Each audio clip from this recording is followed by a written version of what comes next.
Hi. So നമ്മൾ കഴിഞ്ഞ ദിവസം നമ്മുടെ കോൺസെൻട്രേഷൻ ടേംസ് ഹെൻറീസ് ലോ ഇത് ബേസ് ആയിട്ടുള്ള പ്രോബ്ലംസ് ആണ് കണ്ടത്.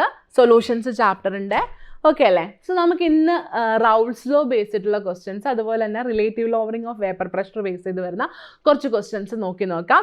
ഓക്കെ, സോ ഒന്നാമത്തെ ചോദ്യം, consider the following statement in respect of an ideal solution. Okay, Raoult's law is valid for an ideal solution over the whole concentration range. Okay, അടുത്ത statement, enthalpy of mixing is 0, delta H mix equal to 0. Volume of mixing is 0, that is delta V mixing is not equal to 0. Not equal to 0. Delta V mixing not equal to 0. The components of ideal solution cannot be separated by fractional distillation. Which of the statements given above are correct regarding ideal solutions? Okay. ഈ തന്നിരിക്കുന്നതിൽ ഏതൊക്കെയാണ് ശരിയായ statements with respect to ideal solutions എന്നാണ് ചോദ്യം വന്നിരിക്കുന്നത്. Okay, so നമുക്കറിയാം first statement ശരിയാണ്. നമ്മൾ ഐഡിയൽ സൊല്യൂഷൻ്റെ ഡെഫിനിഷൻ പഠിക്കുന്നതേ അങ്ങനെയാണ്. Ideal solutions are solutions that obey Raoult's law in a wide range of concentration. കോൺസെൻട്രേഷൻ്റെ വളരെ വലിയ റേഞ്ചിൽ പോലും Raoult's lawയെ ഒബേ ചെയ്യുന്നവരാണ് ആര് ഐഡിയൽ സൊല്യൂഷൻസ്. ഓക്കെ, അതങ്ങനെയാണ് നമുക്കറിയാം. അടുത്തത്, enthalpy of mixing is 0. Yes, enthalpy of mixing 0 ആണ്. വോളിയം ചേഞ്ച് ഇൻ വോളിയം 0 ആണ്. അതേപോലെ തന്നെ entropy of mixing not equal to 0 ആണ്. Gibbs free energy not equal to change in Gibbs free energy not equal to 0 ആണ് for ideal solutions. So basically delta S, that is entropyയും Gibbs free energyയും not equal to 0 ആണ്. പക്ഷേ enthalpyയും delta Vയും എങ്ങനെയാണ് equal to 0 ആണ്. So ഈ statement രണ്ടാമത്തെ statement ശരിയാകുമ്പോഴും മൂന്നാമത്തെ statement എന്തായിപ്പോയി? തെറ്റായിപ്പോയി. ഓക്കെ, നാലാമത്തെ statement, the components of ideal solutions cannot be separated by fractional distillation. Fractional distillation വെച്ചിട്ട് സെപ്പറേറ്റ് ചെയ്യാൻ പറ്റാത്തവർ എന്ന് പറഞ്ഞ് നമ്മൾ പഠിക്കുന്നത് അസിയോട്രോപിക് മിക്സ്ചേഴ്സിനെയാണ്. ഓക്കെ, അസിയോട്രോപിക് മിക്സ്ചേഴ്സ് രണ്ട് രീതിയിലുണ്ട്, മിനിമം ബോയിലിംഗ് അസിയോട്രോപ്സും മാക്സിമം ബോയിലിംഗ് അസിയോട്രോപ്സും. Okay, so minimum boiling azeotrope ഉണ്ടാക്കുന്നത് നോർമലി പോസിറ്റീവ് ഡീവിയേഷൻ കാണിക്കുന്ന നോൺ ഐഡിയൽ സൊല്യൂഷൻസ് ആണ്. ഇനി മാക്സിമം ബോയിലിംഗ് അസിയോട്രോപ്സ് ആയിട്ട് ആക്ട് ചെയ്യുന്നത് മിക്കവാറും നെഗറ്റീവ് ഡീവിയേഷൻ കാണിക്കുന്ന നോൺ ഐഡിയൽ സൊല്യൂഷൻസ് ആണ്. സോ ബേസിക്കലി അസിയോട്രോപ്സിനെയാണ് നമുക്ക് എന്ത് വെച്ച് സെപ്പറേറ്റ് ചെയ്യാൻ പറ്റാത്തത്? ഫ്രാക്ഷണൽ ഡിസ്റ്റിലേഷൻ വെച്ച് സെപ്പറേറ്റ് ചെയ്യാൻ പറ്റാത്തത്. ഐഡിയൽ സൊല്യൂഷൻ്റെ മിക്സ്ചേഴ്സിനെ ഒക്കെ അല്ലെങ്കിൽ ഐഡിയൽ സൊല്യൂഷൻസിനെ ഒക്കെ തന്നെ നമുക്ക് എന്ത് ചെയ്യാൻ പറ്റണം? ഫ്രാക്ഷണൽ ഡിസ്റ്റിലേഷൻ വെച്ചിട്ട് സെപ്പറേറ്റ് ചെയ്യാൻ പറ്റണം. Okay, so ideal solutions can be separated by fractional distillation എന്നുള്ളതാണ് ശരിയായ സ്റ്റേറ്റ്മെൻറ്റ്. പക്ഷേ ഇവിടെ കനോട്ട് ബി എന്നാണ് പറഞ്ഞിരിക്കുന്നത്. So basically this is a wrong statement. Okay, so ideal സൊല്യൂഷനെ കുറിച്ച് കറക്റ്റായി വന്ന രണ്ട് സ്റ്റേറ്റ്മെൻറ്റ്സ് ആണ്, സ്റ്റേറ്റ്മെൻറ്റ് 1ഉം സ്റ്റേറ്റ്മെൻറ്റ് 2ഉം. Okay, statement 1 and 2. So option C ആണ് നമ്മുടെ ശരിയായ ഉത്തരം. ഓക്കെ, നമ്മുടെ ശരിയായ ഉത്തരം ഏതാണ്? Option C. പറഞ്ഞ കാര്യം മനസ്സിലായില്ലേ? ഓക്കെ അല്ലേ? സെറ്റ് അല്ലേ? ഓക്കെ, അടുത്ത ചോദ്യം നോക്കാം. Which of the following form an ideal solution എന്നാണ് ചോദ്യം വന്നിരിക്കുന്നത്. സോ ഐഡിയൽ സൊല്യൂഷൻ്റെ എക്സാമ്പിൾസ് കൃത്യമായിട്ട് ഓർത്താൻ നമുക്ക് പറയാനുള്ളതേ ഉള്ളൂ. ഒന്നാമത്തത് ക്ലോറോ ഈഥേനും ബ്രോമോ ഈഥേനും തീർച്ചയായിട്ടും they are ideal solutions. Then benzene and toluene are ideal solutions. N hexane and heptane are ideal solutions. ഫീനോളും അനലീനും ഐഡിയൽ സൊല്യൂഷൻ അല്ല. ഓക്കെ, സോ നമ്മുടെ ഉത്തരം 1, 2, 3, that is option B. Okay അല്ലേ? പറഞ്ഞത് മനസ്സിലായല്ലോ? സിമ്പിളായിട്ട് എക്സാമ്പിൾ ഓർത്ത് വെച്ചാൽ മതി.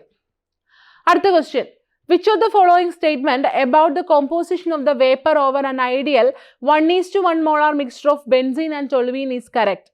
Assume that the temperature is constant at 25 degrees Celsius.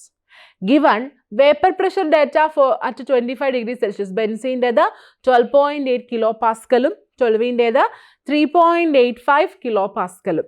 Okay. The vapor will contain a higher percentage of benzene. The vapor will contain a higher percentage of toluene. The vapor will contain equal amount of benzene and toluene. Not enough information is given to make a prediction. ഇത്രയുമാണ് statements. എടാ നമ്മൾ അറിഞ്ഞിരിക്കേണ്ട കാര്യം എന്നാന്ന് ചോദിച്ചു കഴിഞ്ഞാൽ ഈ vapour pressure ആർക്കാണോ കൂടിയത്, ഓക്കെ, വേപ്പർ പ്രഷർ കൂടുക എന്ന് പറഞ്ഞാൽ it means that particular substance is more volatile. ആ സബ്സ്റ്റൻസ് എങ്ങനെയാണ്?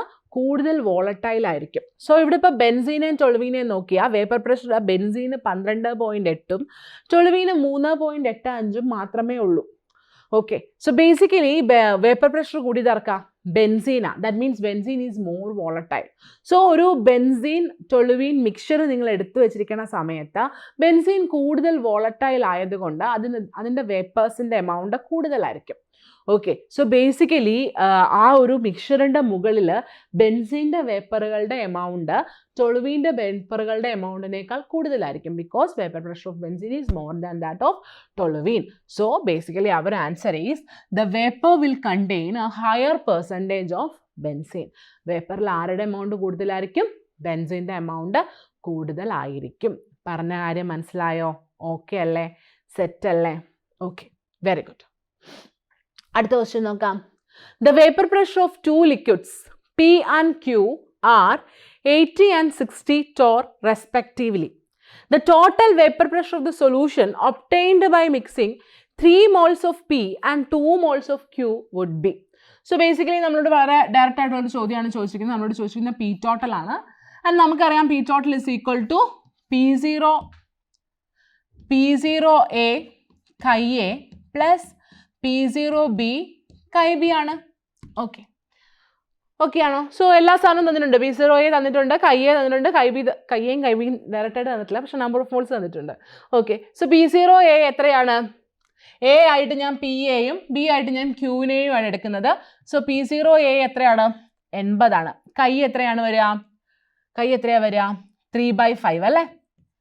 3/5 പ്ലസ് P0B 60 ആണ്. chi എത്രയാണ് വരിക? 2/5. ഓക്കെ, സോ വെട്ടി കഴിയുമ്പോൾ 16, 12. So 16 into 3 plus 12 into 2. ശരിയല്ലേ? ഓക്കെ അല്ലേ? 16 into 3 48. 48 പ്ലസ് 24. കറക്റ്റ് അല്ലേ? 48 പ്ലസ് 24. 8 4 12 2 ശിഷ്ടം 1 5 2 7. 72 torr എന്നായിരിക്കും നിങ്ങൾക്ക് ഉത്തരം കിട്ടുക. ഓക്കെ, എത്ര ഉത്തരം കിട്ടുക? 72 torr. ഓപ്ഷൻ ഉണ്ടോ നോക്ക്. Yes, option A. പറഞ്ഞ കാര്യം പിടിയിട്ടില്ലേ? സോ ഡയറക്റ്റ് സബ്സ്റ്റിറ്റ്യൂഷൻ്റെ ഇക്വേഷൻ ആണ്. സബ്സ്റ്റിറ്റ്യൂഷൻ ഇക്വേഷൻ ഏതാണ്? P total is equal to P0A chi A plus P0B chi B എന്നുള്ളതാണ് നമ്മുടെ ഇക്വേഷൻ. ഡയറക്റ്റ് സബ്സ്റ്റിറ്റ്യൂഷൻ P0A തന്നിട്ടുണ്ട്, P0B തന്നിട്ടുണ്ട്, chi Aയും chi Bയും ഡയറക്റ്റ് ആയിട്ട് തന്നിട്ടില്ലെങ്കിലും mole fraction number of moles തന്നിട്ടുണ്ട്, 3ഉം 2ഉം ആണെന്ന്. സോ മോൾ ഫ്രാക്ഷൻ ഈസി ആയിട്ട് കണ്ടുപിടിക്കാനുള്ളതേ ഉള്ളൂ. സബ്സ്റ്റിറ്റ്യൂട്ട് ചെയ്യുക, പരസ്പരം വെട്ടിക്കളയുക, കൂട്ടിയെടുക്കുക, ഉത്തരം കിട്ടും. ഓക്കെ അല്ലേ?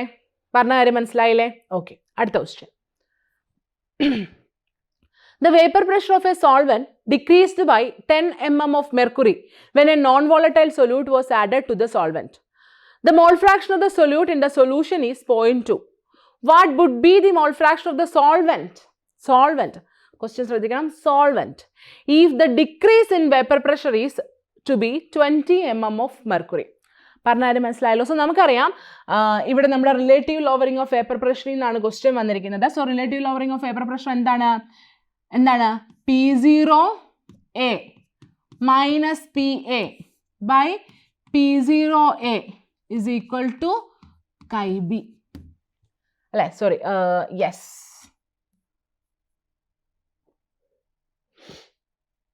Yeah, P0A, that is relative lowering of vapor pressure is equal to mole fraction of solute. ആണല്ലോ? ഓക്കെ ആണല്ലോ? സോ ഇവിടെ നമുക്ക് ഒരു ഡെൽറ്റ പി തന്നിരിക്കുന്നു, that is 10 mm of mercury. Okay, ആ സമയത്തെ മോൾ ഫ്രാക്ഷൻ തന്നിട്ടുണ്ട്. എത്രയാണ്? 0.2. ഓക്കെ, അടുത്തതായിട്ട് നമ്മളോട് ചോദിച്ചിരിക്കുന്നു, ഇത് ബൈ P0A ഉണ്ട് കേട്ടോ. അടുത്തതായിട്ട് നമ്മളോട് ചോദിച്ചിരിക്കുന്നു 20 mm of Hg ആവണം ആ കുറവ് എന്നുണ്ടെങ്കിൽ. ഓക്കെ, അതായത് vapour pressure 20 mm of Hg കുറയണം എന്നുണ്ടെങ്കിൽ മോൾ ഫ്രാക്ഷൻ ഓഫ് സോൾവെന്റ് എത്രയായിരിക്കും? അതായത് കയ്യെ ആണ് ചോദിച്ചിരിക്കുന്നത്. നമുക്കിപ്പോൾ കൈവി ഇവിടുന്ന് കണ്ടുപിടിക്കാൻ പറ്റും, അത് കഴിഞ്ഞിട്ട് കയ്യെ കണ്ടുപിടിക്കാം. ഓക്കെ അല്ലേ? സോ ചോദ്യം പിടി കിട്ടിയോ? ഓക്കെ ആണോ? ഒരു 10 mm ഓഫ് Hg കുറവാവുന്ന സമയത്തുള്ള മോൾ ഫ്രാക്ഷൻ തന്നിട്ടുണ്ട്. അത് 20 mm ഓഫ് Hgയിലോട്ട് കുറയാനായിട്ടുള്ള സമയത്തെ മോൾ ഫ്രാക്ഷൻ കണ്ടുപിടിക്കണം. Okay, that's what. അത്രയേ ഉള്ളൂ. എന്ത് ചെയ്താൽ മതി? രണ്ടും കൂടെ ജസ്റ്റ് ഒന്ന് ഡിവൈഡ് ചെയ്തേ. That is 10 mm of Hg by, ഇത് രണ്ടും ഡിവൈഡ് ചെയ്യുമ്പോൾ ഇതങ്ങ് പൊക്കോളും, 20 mm of Hg is equal to 0.2 by chi B. Okay, direct proportionality ഇക്വേഷനിൽ അങ്ങ് ഇട്ട് കൊടുത്താൽ മതി, വേറെ കുഴപ്പമൊന്നുമില്ല. ഓക്കെ, സോ ബേസിക്കലി നിങ്ങൾക്ക് എന്ത് കിട്ടും? You will get chi B is equal to 0.2 into 20 by 10. That is chi B equal to 0.4. Chi B ആണോ നിങ്ങൾക്ക് കണ്ടുപിടിക്കേണ്ടേ? അല്ല, കയ്യേയാ കണ്ടുപിടിക്കേണ്ടേ. സോ കയ്യെ എന്താണ്? കയ്യെ is equal to 1 minus 0.4, that is equal to 0.6. Okay, so ഉത്തരം ഉണ്ടോ എന്ന് നോക്കാം. 0.6 ഉണ്ടോ? Yes, option B is your right answer. Okay, എന്താ ചെയ്തതെന്ന് മനസ്സിലായില്ലേ? രണ്ട് സമയത്തെ ഡെൽറ്റ പി തന്നിട്ടുണ്ട്, ഡെൽറ്റ പി എ തന്നിട്ടുണ്ട്. ഓക്കെ, ആ ഡെൽറ്റ പി എയിൽ നമ്മൾ സബ്സ്റ്റിറ്റ്യൂട്ട് ചെയ്തിട്ട് കൊടുത്തു 10 mm ഓഫ് Hg. അത് നമ്മൾ രണ്ട് സമയത്തെ 2 മോൾ ഫ്രാക്ഷനിലെ തന്നിട്ടുണ്ട്. ഓക്കെ, സോ അത് ഉപയോഗിച്ചിട്ട് നമ്മൾ രണ്ടാമത്തെ മോൾ ഫ്രാക്ഷൻ കണ്ടുപിടിച്ചു, സൊല്യൂട്ടിൻ്റെ. ഓക്കെ, അതിൽ നിന്ന് നമ്മൾ എന്തിൻ്റെ കണ്ടുപിടിച്ചു? സൊല്യൂഷൻ്റെ മോൾ ഫ്രാക്ഷൻ കണ്ടുപിടിച്ചു. സോറി, സൊല്യൂഷൻ്റെ അല്ല, സോൾവെൻറ്റിൻ്റെ മോൾ ഫ്രാക്ഷൻ കണ്ടുപിടിച്ചു. അത്രയേ ഉള്ളൂ, വളരെ സിമ്പിളാണ്. പറഞ്ഞ കാര്യം മനസ്സിലായോ? ഓക്കെ ആണോ? ചെയ്തത് കിട്ടിയോ? ഓക്കെ, സോ ദാറ്റ് ഈസ് നമ്മുടെ relative lowering of vapour pressure എന്ന് ചോദിച്ചൊരു ചോദ്യമാണ്. ഓക്കെ, മനസ്സിലായി എന്ന് ഞാൻ വിചാരിക്കുന്നു. അടുത്ത ചോദ്യം നോക്കാം. Pick the correct statement. Relative lowering of vapour pressure is independent of temperature. Correct statement ഏതാണെന്ന് പറയാനാണ്. Osmotic pressure always depends on nature of solute. നമുക്കറിയാം, ഓസ്മോട്ടിക് പ്രഷർ എന്നല്ല, ഏത് കൊളിഗേറ്റീവ് പ്രോപ്പർട്ടി ആണെങ്കിലും ശരി, അതൊരിക്കലും സൊല്യൂട്ടിൻ്റെ നേച്ചറിനെ ഡിപ്പെൻഡ് ചെയ്യുന്നില്ല, നമ്പർ ഓഫ് പാർട്ടിക്കിൾസിനെയാണ് ഡിപ്പെൻഡ് ചെയ്യുന്നത്. അടുത്തത്, elevation in boiling point is independent of nature of solvent. Elevation of boiling point is independent of nature of solvent. സോൾവെന്റിന്റെ നേച്ചറിനോട് elevation of boiling point independent ആണെന്ന് പറയുന്നു. Okay, true or false? Elevation of boiling point is independent of nature of solvent. ഒരിക്കലല്ല, നമുക്കറിയാം, നമ്മൾ non volatile സോൾവെൻറ്റ്സ് എന്ന് എടുത്ത് പറയുന്നുണ്ട്. So സോൾവെൻറ്റിൻ്റെ nature എന്ത് ചെയ്യുന്നുണ്ട്? ഡിപ്പെൻഡ് ചെയ്യുന്നുണ്ട് എന്ന് നമുക്ക് പറയാൻ പറ്റുള്ളൂ. നമ്മൾ നോൺ വോളറ്റൈൽ സോൾവെൻറ്റ്സ് എന്ന് വോളറ്റൈൽ സോൾവെൻറ്റ് എന്ന് നമ്മൾ എന്ത് ചെയ്യാറുണ്ട്? എടുത്ത് പറയാറുണ്ട് അല്ലേ? സോ വോളറ്റൈൽ ആണോ നോൺ വോളറ്റൈൽ ആണോ എന്നുള്ളത് ഒരു പ്രശ്നം തന്നെയാണ്. സോ നേച്ചർ ഓഫ് സോൾവെൻറ്റിൽ ഇമ്പോർട്ടൻ്റ് ആണ്. ഓക്കെ, സോ ഇൻഡിപെൻഡൻ്റ് എന്ന് പറയുന്നു, that is false. Lowering of vapor pressure is proportional to the molar concentration of the solute. Okay, freezing point ഉണ്ട്, lowering of freezing point. Freezing point, lowering അത് delta TF proportional to molar concentration of solute എന്നാണ് പറയുന്നത്. സൊല്യൂട്ടിൻ്റെ molar കോൺസെൻട്രേഷനോട് proportional ആണ് എന്ന് പറയുന്നു. Lowering of freezing point is proportional to molar concentration of solute. True അല്ലേ? Delta TF is proportional to molar concentration of solute. Solute in the molar, yes. Is that correct? ശരിയാണോ? Molar കോൺസെൻട്രേഷനോടാണോ ആയിരിക്കുന്നേ? അല്ല, എന്തിനോടാ? മൊളാലിറ്റിയോടാ അല്ലേ? Molal concentration of solute. So ഇതും എന്താണ്? False ആണ്. Okay, so basically true ആയിട്ടുള്ളത് ഒരൊറ്റ സ്റ്റേറ്റ്മെൻറ്റേ ഉള്ളൂ, that is relative lowering of vapour pressure independent of temperature. Okay അല്ലേ? ഓക്കെ, സോ ബേസിക്കലി ബാക്കി 3 സ്റ്റേറ്റ്മെൻറ്റ്സ് തെറ്റാണ്, ഫസ്റ്റ് സ്റ്റേറ്റ്മെൻ്റ് ആണ് ശരിയായിട്ടുള്ളത്. ഓക്കെ, അടുത്ത ക്വസ്റ്റ്യൻ നോക്കാം. ഓക്കെ, സോ ബേസിക്കലി എന്താണ്? 3 തെറ്റാണ്, ഫസ്റ്റ് വൺ മാത്രമാണ് എന്തായിട്ടുള്ളത്? ശരിയായിട്ടുള്ളത്. ഓക്കെ അല്ലേ? ഓക്കെ മക്കളെ, സോ നമ്മൾ ഇന്നത്തെ ക്ലാസ്സിൽ നമ്മുടെ relative lowering of vapour pressure, റൗൾസ് law ഇങ്ങനെയുള്ള 2 സാധനങ്ങൾ ബേസ് ചെയ്തിട്ടുള്ള കുറച്ച് ക്വസ്റ്റ്യൻസ് ആണ് എന്ത് ചെയ്തത് കണ്ടത്. ഓക്കെ, അടുത്ത ക്ലാസ്സിൽ നമുക്കിനി colligative property, abnormal molar masses ഇതിൻ്റെ രണ്ടിൻ്റെയും പ്രോബ്ലംസ് കാണാം. ഓക്കെ അല്ലേ? ഓക്കെ മക്കളെ, so thank you so much for your patient listening. Tata.